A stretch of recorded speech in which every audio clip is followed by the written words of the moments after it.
Hi there, welcome to Grain TV. It is Thursday, March 23rd, and another day lower in the grains. Let's take a look at GrainEdge's trading platform and see what the trade action was like today.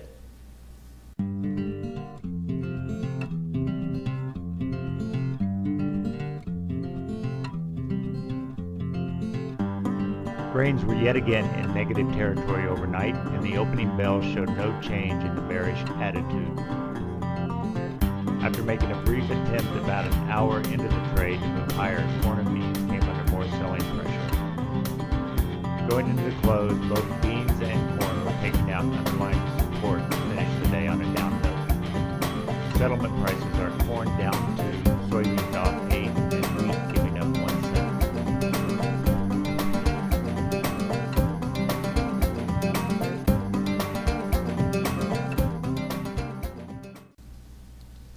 Welcome back. Let's take a look at some of the news that is shaping the grain markets today. Let's start first of all with Argentina. This was after the close that the Buenos Aires Grain Exchange upped their production forecast for soybeans to 56.5 million metric tons. That is higher than their previous forecast of 54.8 and also above USDA at 55.5. Keep in mind their harvest is just getting underway in Argentina. They're starting to see the potential for better yields than what had been expected. So that is certainly yet again more bad news in the soybean complex. On the other hand, there is some potential positive news in the soy complex, and that comes in the form of soy oil. The Soybean Diesel Board in the U.S. has filed a claim of anti-dumping by Argentina and Indonesia, claiming that they are subsidizing biodiesel imports into the U.S. and uncompetitively, garnering that market. So that was somewhat supportive. It has been supporting the market in soybean oil for the last few days, but soybean oil ultimately came down today in light of the sell-off in soybeans. Other news, Soviet Econ out of Russia says they look for a big cut in the wheat crop there. They are pegging the Russian wheat crop to only be 62.5 million metric tons versus 73.3 last year. So that is a fairly sizable drop. When you look at that drop in a major competitor, you also have the U.S. acreage situation that is off in terms of winter wheat, off 7% from last year. We'll see what spring wheat is at the end of next week, and the potential for probably at best normal yields in the wheat market compared to last year's record high.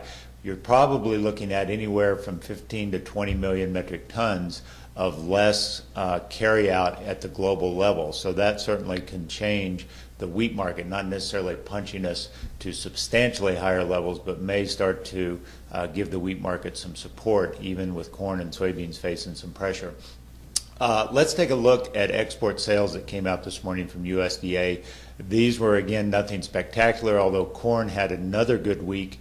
This time 1.3 million metric tons for old crop, well above expectations, ranging from 900 to 1.2. Soybeans also had a very good old crop day or old crop week of 738,000, but new crop sales were pretty disappointing. And wheat coming in at the high end of expectations on old crop and within the mid-range for new crop as well. So overall, nothing really dramatic there, but certainly, still indications that corn business is faring fairly well as of now. But when we look at the export competitive situation, let's take a look at price spreads that we continue to monitor, how we fare versus our foreign competitors in South America. These numbers are spreads. The spread of Argentinians FOB price versus the U.S. price, and likewise for Brazil. So when these spreads go up, what that indicates is the U.S. has become more competitive. The foreign country's price has increased relative to the U.S. When the spreads come down, that is indicating that the foreign countries are becoming more competitive relative to the U.S. And what we saw over the last week was our competitive situation erode relative to Argentina and Brazil, not only in corn but also in soybeans. Soybeans a much bigger magnitude drop, and that's not surprising in light of their harvest progress. It's especially further along in Brazil and only getting started in Argentina. But what is problematic about this is in two regards. Over the last week, the U.S. dollar index has dropped 1%, so that should actually be supporting our situation. So even with the erosion in the U.S. dollar over the last week, we've actually started to see worse and worse situations in terms of our competitive situation.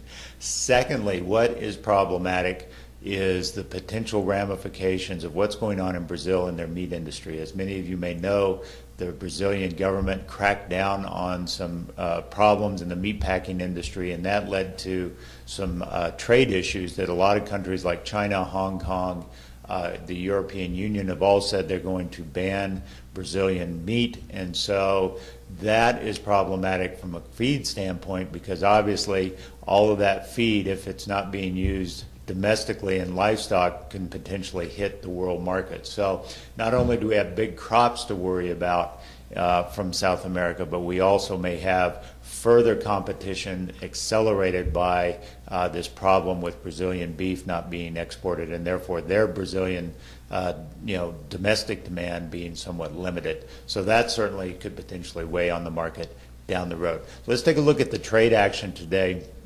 In corn, we had been focusing on Dees corn and this 381 support, talking about that was sort of a major milestone to get through, and we cleared it to the downside on the close here today, closing down around 379. And as we've been talking about, 376 is the underlying projection we're looking for based on the high, the double top high set at 404. So 376 looking much more realistic here as we move forward. Even with 1 week left until the crop report, we are not that far from it at this juncture. Obviously, eyes will be focused on the crop report next Friday, and a lot of trade is sort of waiting to see what those numbers are before they firmly decide whether they want to go long or short. But I think in the near term, we continue to erode down to that 376 mark. That's all we've got for today on Grain TV. As always, if you'd like to learn more about how we can help you in your own grain trading situation, visit us online at grainhedge.com. See how we can lower your commission cost to only $7 a trade. We provide morning comments, technical alerts, and many other valuable services to help you make the best grain marketing decision you can. Have a great day. We will talk to you on Friday.